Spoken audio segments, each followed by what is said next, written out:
U.S. naval destroyers are some of the most powerful ships on the water, but after they shoot their shots, they usually have to go to a friendly port to rearm. Not exactly ideal during a high-end fight, which is why the Maritime Service is working feverishly to hone a new skill: replenishment at sea of vertical launch system cells. The crew aboard the USS Higgins became the latest group of sailors to practice what the Navy calls enhanced expeditionary logistics capabilities back in July. That's when sailors on the Higgins simulated the reload of an SM-2 missile.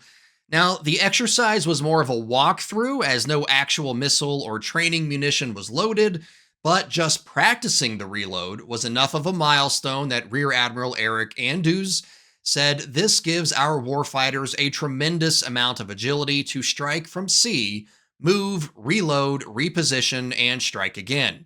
It represents a lethal tactical advantage that helps us protect the safety and prosperity of the region. Reloading a vertical launch cell is not an easy process and usually requires the aid of a crane. That's why, for years, it was only ever done in controlled environments, away from the action and in calm waters.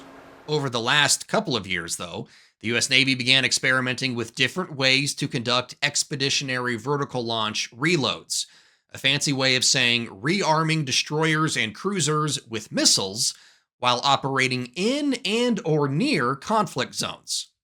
The work saw the creation of the transferable rearming mechanism, also called the transferable rearming at sea method, or just simply TRAM.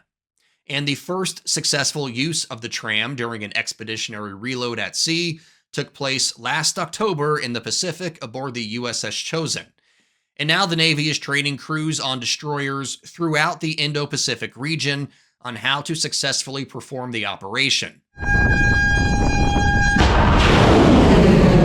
To understand the importance of expeditionary reloads, you really just need to look at recent events in the Red Sea, where the Houthis in Yemen just keep launching missiles and drones at passing ships. It's simple math. If an adversary has a lot of things to shoot, it's going to take a lot of things to defend against.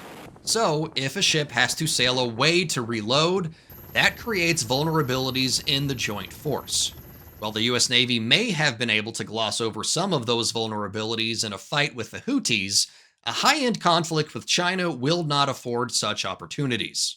As we've covered plenty here at Straight Arrow News, China's increased aggression in the region and desire to reunify with the people of Taiwan by military force, if necessary, is creating a lot of insecurity and instability in the Indo-Pacific.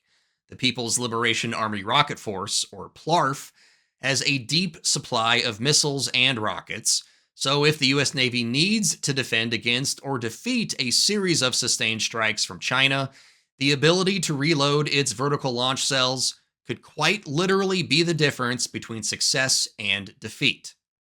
For more reporting like this, download the Straight Arrow News app today.